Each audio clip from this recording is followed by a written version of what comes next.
Hello, ladies and gentlemen. Today we're talking about on nothing can stop you when you have a strong mindset. Mindset is your ultimate power. Your life doesn't rise or fall on your talent, your resources, or your background. It rises or falls on your mindset. Everything starts there. A strong mindset is the engine behind every breakthrough, every victory you've ever witnessed. Before a person changes their results, they change their thinking. Before someone wins publicly, they win privately in their head, in their heart, in the conversations they have with themselves when no one else is around. The world can strip you of almost everything, your job, your money, your opportunities, but it can never take your mindset unless you hand it over. That's why mindset is the ultimate power. It's not given, it's developed, forged. Strengthened through adversity, through repetition, through the hard days where you choose not to break. Most people believe power comes from outside a mentor, a lucky break, a perfect environment. But the truth is, even if you had all those things and your mind wasn't aligned with growth, grit, and resilience, you'd waste them. On the flip side, someone with almost nothing can still build something incredible because their mindset won't let them stop. They see possibilities where others see limits. They don't wait, they move. They don't need to be told what they're worth, they decide it. A weak mindset looks for excuses. A strong one looks for solutions. A weak mindset is scared of change. A strong one knows change is where growth lies. A weak mindset is built on what-ifs, on fear, on opinions. A strong mindset is built on focus, on values, on personal responsibility. When you have the right mindset, the impossible starts to shrink. Mountains begin to move not because they got smaller, but because your belief got bigger. You stop playing the victim and start becoming the architect of your life. You realize the barriers in front of you are not walls, but tests. And the more you pass, the stronger you become. Not just smarter, not just more capable, stronger in who you are and how you see the world. Mindset turns obstacles into training grounds. Every setback becomes a setup for something greater. A closed door becomes redirection, not rejection. And even when you fall flat, even when you feel broken, your mindset reminds you this isn't the end. This is the beginning of the next level. It's easy to have a positive mindset when everything is going right. But power is tested when things fall apart, when your plans crumble, when people doubt you. When you don't see results, that's when most people quit. But a powerful mindset doesn't. It adapts, it endures. It knows that success isn't always loud and fast, it's often slow, quiet, and built on hundreds of unseen choices to keep going. You won't always be the most talented, you won't always be the most connected, but you can always be the most mentally prepared. You can always choose to show up with a mindset that says, I'm not here to survive, I'm here to grow. I'm here to win. That's what separates the ones who talk about dreams from the ones who live them. It's not luck, it's not gifts. It's the mindset to keep building when nothing seems to be working. It's the mindset to keep learning when ego wants to defend. It's the mindset to say no to distractions, to mediocrity, to comfort zones. Your mindset is the lens through which you see every situation. It affects how you respond to failure, how you handle success, how you interpret pain, how you react to pressure. And if you don't train it, life will train it for you. That's the danger. If you don't take control of your mind, the world will shape it into something small, scared, and silent. But when you decide to take control, when you decide to upgrade the way you think, everything around you starts to change. Not because the world got easier, but because you got stronger, because you finally stopped looking for permission and started owning your power. And the moment you own your mindset, you start owning your future. The world can throw chaos at you. It can send failure, rejection, criticism, and setbacks your way, but none of that will ever hit as hard as the chaos happening inside your own mind. The real battle isn't out there, it's within. It's the inner noise that gets deafening when things go quiet. It's the voices that whisper doubt when you're alone. It's the questions that spin endlessly, keeping you frozen. This is the storm that no one else sees, the internal storm, and it's louder, heavier, and more dangerous than anything the outside world can bring. People often talk about pressure from the world, deadlines, financial struggles, career uncertainty, relationship breakdowns. But those are only triggers. The real weight comes from how we interpret those triggers. The storm starts when your mind turns challenges into catastrophes. When a single failure becomes a full identity, when one mistake plays on repeat like a broken record saying, you're not good enough. That voice doesn't yell, it whispers. And that's what makes it powerful, because you start to believe it. What holds most people back isn't lack of opportunity, it's inner resistance. It's the fear of being seen trying and failing. It's the constant comparison to others. It's the belief that you're not ready, not smart enough, not capable. That storm builds silently, no lightning, no thunder, just pressure, invisible pressure that it convinces you to wait, to shrink, to play small, to stay safe. That's the storm that breaks dreams before they ever take form. We've been taught to fight battles outside ourselves, to hustle harder, push more, achieve faster. But rarely are we taught how to silence the storm within, how to confront those invisible scripts running our lives, how to sit with discomfort instead of numbing it, how to replace self-judgment with self-leadership. Until that happens, the noise continues, and no amount of external success will drown it out. Some of the most accomplished people walk with a storm inside them every day. They look calm on the outside, but internally, they're navigating fears they don't speak about. That's the thing, these storms don't care how much money you have, how famous you are, how many followers you've gained. They show up anyway. And if you haven't built the tools to manage them, you start to sabotage yourself. You create drama in peace. You expect failure in progress. You see shadows in light because your mind is tuned to fear, not clarity. Sometimes the loudest storm comes from the quietest past.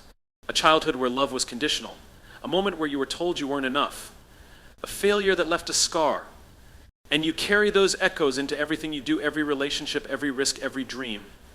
You wear armor not to protect yourself from the world, but to guard yourself from your own thoughts. That's why the internal storm is more dangerous than the external one. The world may push you, but your mind is what pulls you back. The truth is, you can't outrun storm. You can't outwork it. You can't pretend it's not there. You've got to face it, not with force, but with honesty. You've got to listen to the voices and decide which ones belong to you and which ones were planted there by fear, by failure, by someone else's doubt. You've got to unlearn the lies. You've got to rewrite the narrative. Because when you calm the storm inside, you start to realize how much power you've always had. You stop flinching at challenges because your mind no longer sees them as threats. You stop hesitating on decisions because doubt no longer controls you. You begin to hear your true voice again, the one that wants to grow, to build, to lead, to rise. The storm is still there, but now it no longer owns you. Because strength isn't the absence of storms, it's learning to walk through them without losing who you are. Motivation is fleeting. It comes in waves, often triggered by a good video, an inspiring quote, or a burst of energy after hearing someone speak about success. It feels powerful in the moment. It makes you want to run faster, push harder, start fresh. But motivation is built on emotion, and emotion is unstable. One bad day, one disappointment, one sleepless night, and that fire can vanish. You wake up tired, and suddenly the goals don't seem urgent. You lose momentum, and your mind starts whispering, maybe not today. That's where most people stop. That's where discipline steps in. Discipline doesn't ask how you feel. It doesn't wait for the perfect mood. It doesn't need inspiration to act. Discipline is about doing what needs to be done regardless of how loud your excuses are or how silent your motivation becomes. It's the quiet force behind every long-term success. It's the reason some people rise while others watch. It's the daily decision to show up, to push through, to repeat, to improve, even when no one is clapping and nothing feels exciting. When you rely on motivation, your performance will always be inconsistent. You'll start strong, then slow down. You'll chase new ideas without finishing old ones. You'll feel excited about the destination, but constantly frustrated by the journey. But when you build discipline, you develop consistency.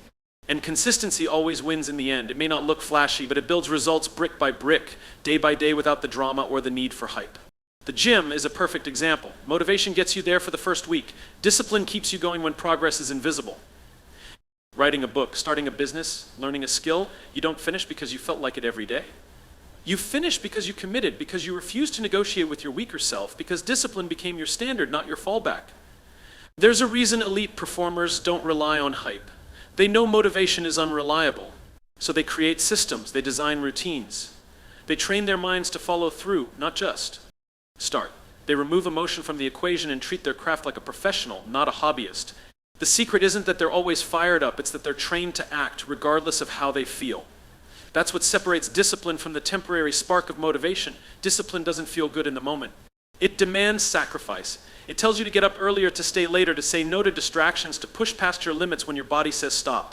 It isn't glamorous. No one celebrates you for it. But it's building something underneath: mental toughness, emotional control, long-term focus. Things motivation can never give you because it doesn't last long enough to create depth. The danger of chasing motivation is that you start to believe something's wrong with you when it disappears.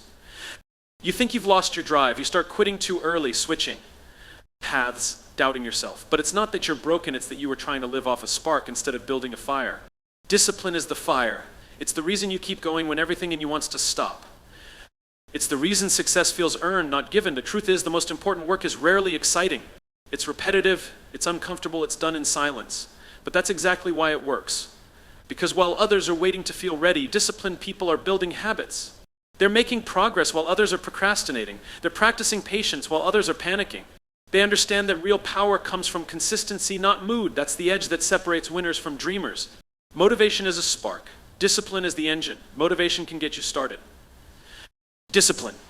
Paths, doubting yourself. But it's not that you're broken, it's that you were trying to live off a spark instead of building a fire. Discipline is the fire. It's the reason you keep going when everything in you wants to stop. It's the reason success feels earned, not given. The truth is, the most important work is rarely exciting. It's repetitive, it's uncomfortable, it's done in silence. But that's exactly why it works. Because while others are waiting to feel ready, disciplined people are building habits. They're making progress while others are procrastinating. They're practicing patience while others are panicking. They understand that real power comes from consistency, not mood. That's the edge that separates winners from dreamers. Motivation is a spark. Discipline is the engine. Motivation can get you started. Discipline. Every person you've ever admired has failed more times than they've succeeded. They've launched things that didn't work. They've made choices that backfired. They've fallen flat in front of people who doubted them. But the reason they're standing tall today is because they saw failure not as a verdict, but as a lesson. They didn't let the pain of it define them, they studied it. They used it as a mirror. Not a mirror to reflect shame, but a mirror to reveal gaps, blind spots, and untapped strength. Failure isn't the end of the road, it's often the beginning of your real story. It strips away the illusion of perfection. It forces you to get honest. It reveals what you still need to learn. You can't grow without it, because growth doesn't happen in success, it happens in struggle. You don't become wiser from everything going right. You become stronger by surviving what went wrong, by choosing to rise again when it would be easier to walk away. The danger isn't in failing. The danger is in thinking that failure means you're not enough. That lie is what stops people. That voice in the back of the mind that says, this is proof you don't have what it takes. But that voice is fear disguising itself as logic. Failure isn't proof you're not capable, it's proof that you're in the game. It means you're trying, stretching, risking, building. You're doing what others are afraid to do. You're moving, and anything in motion will stumble at some point. That's normal. That's necessary. The greatest breakthroughs often come right after the biggest breakdowns. That's not a coincidence, because failure creates space for reflection. It slows you down just long enough to ask better questions. It forces you to adapt, to innovate, to face the parts of yourself that were hidden during the high moments. You begin to separate ego from purpose. You stop chasing perfection and start chasing progress. Failure gives you clarity. It sharpens your focus. It humbles you in the best way by reminding you that success isn't guaranteed but earned. And when you earn it, when you finally get the win after falling 100 times, it means more. Because you didn't just succeed, you evolved, you transformed, you turned feedback into fuel. The people who never fail are not winning, they're avoiding. They're playing small. They're staying comfortable. But nothing great was ever built inside a comfort zone. You need tension. You need friction. You need moments that knock the wind out of you so you can discover the depth of your resilience. You need failure to test your commitment to find out if you want it bad enough to keep going, even when it hurts. The world tries to define you by your failures, but that only works if you agree with it, if you let one chapter write your whole story. If you let a single no silence your yes. But when you shift your mindset, when you treat failure as feedback, everything changes. You start analyzing instead of agonizing. You start asking what you can learn, how you can grow, where you need to adjust. You stop hiding your failures and start owning them because they're part of your journey, not stains on your record, but stripes of experience earned through the fire failure refines you. It sharpens your instincts. It teaches you how to separate what matters from what doesn't. It makes your next attempt smarter, faster, stronger. It becomes your greatest teacher if you let it. But only if you stop running from it and start listening to what it's trying to tell you. There is a certain kind of power that doesn't come from noise, attention, or recognition. It comes from silence.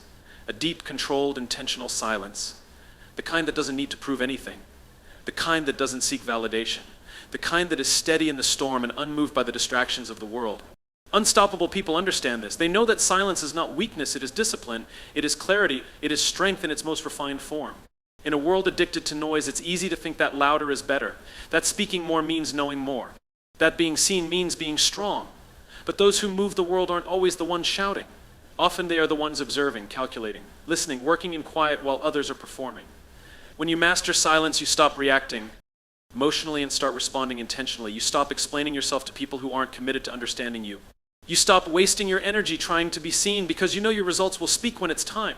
Silence is focus. It's the choice to block out the chaos and lock in on the mission. It's refusing to argue with critics, refusing to get pulled into distractions, refusing to let noise shake your vision. Unstoppable people know how to pause before they act. They don't let emotions hijack their decisions. They don't seek revenge, they seek results. They understand that not everything deserves their reaction, and not every situation deserves their voice. Sometimes the most powerful move you can make is to say nothing and keep building. They understand that growth is sacred, and sacred things don't always need an audience. When you master silence, you gain leverage. You listen more, you notice more, and you learn more. You stop talking just to fill the space, and you start speaking only when it counts. You gain control over your emotions because you're no longer reacting to every trigger. That control turns into confidence. And that confidence builds inner peace, the kind of peace that can't be broken by chaos, criticism, or confrontation. Silence is a shield. It protects you from impulsive words, from wasted arguments, from emotional sabotage. It allows you to hear your own thoughts, to process clearly, and to create from a space of strength. While others are chasing attention, the unstoppable are creating impact. While others are seeking to be heard, the unstoppable are becoming undeniable. Not because they talked about what they would do, but because they did it without saying a word. There is patience in silence, the patience to build without rushing, the patience to endure without reacting, the patience to outlast those who burn out chasing quick recognition. Unstoppable people know that greatness doesn't scream, it whispers through action. It's seen in consistency. It's earned in silence long before it's recognized in public. That's what makes it real. That's what makes it last. When others are looking for applause, the unstoppable are looking for alignment. When others are asking to be seen, the unstoppable are preparing to deliver. And while the world waits for permission, they've already taken the next step, already moved forward, already done the work in silence that will echo for years. Undeniable. Not because they talked about what they would do, but because they did it without saying a word. There is patience in silence, the patience to build without rushing, the patience to endure without reacting, the patience to outlast those who burn out chasing quick recognition. Unstoppable people know that greatness doesn't scream, it whispers through action. It's seen in consistency. It's earned in silence long before it's recognized in public. That's what makes it real. That's what makes it last. When others are looking for applause, the unstoppable are looking for alignment. When others are asking to be seen, the unstoppable are preparing to deliver. And while the world waits for permission, they've already taken the next step, already moved forward, already done the work in silence that will echo for years. Every motivational message. But if you don't believe that change is available to you, nothing will move. People get stuck not because they lack knowledge, but because they lack conviction. They doubt themselves before they even start. They let past failures write future stories. They confuse where they are with who they are. And as long as the belief stays the same, the result does too. Belief is not a motivational slogan. It's a daily lens that shapes your identity, your choices, and your outcomes. Every meaningful change you want to create, whether it's breaking a habit, starting a business, healing from pain, or rising after failure, demands belief at the root. Belief that you are not stuck. Belief that effort matters. Belief that growth is real. It doesn't mean you need perfect confidence, but it does mean you must be willing to take action before you feel ready. Because belief grows through action. The more you move, the more you start to see proof. The more proof you see, the stronger the belief becomes, and the stronger your belief, the further you go. It's a cycle that builds momentum, but it has to begin with a choice to trust that change is possible. There is nothing more powerful than someone who believes in their ability to evolve. Not someone who thinks they're perfect, not someone who has it all figured out, but someone who has decided they're no longer available for staying small. Belief doesn't mean the path is clear, it means you're willing to walk through uncertainty. It means you trust that your future is worth the risk of discomfort. It means you're no longer held hostage by the fear of not knowing how. You're driven by the vision of what could be if you just kept going. The strongest people aren't the ones who never struggled, they're the ones who refused to let struggle destroy their belief. They held on to it when it would have been easier to give up. They built it like a muscle, through repetition, through failure, through pain. They didn't wait for permission. They created their own reasons. They turned doubt into fuel. And that belief became their anchor in the storm. That belief allowed them to get back up again and again until the change they imagined became the life they lived. Change doesn't happen all at once. It begins with a decision and grows through consistent effort. But the decision only happens when belief exists. When you believe that you're not too broken, too late, too far gone. When you believe that your story can be rewritten, your future redirected, your strength renewed. That belief allows you to start when others stall. It makes you resilient when others retreat. It shifts your identity from someone who hopes to someone who acts. What you believe about yourself sets the standard for your life. You won't outperform your identity. You won't fight for a future you don't think you deserve. You won't pursue greatness if you believe you're only meant for average. But the moment that belief shifts, everything becomes possible. You stop waiting for the right time. You stop blaming your past. You stop settling for less. You begin to align your actions with a vision that is rooted in the belief that you can rise, grow, build, and lead. Belief is the beginning of every change, and without it, nothing can truly begin.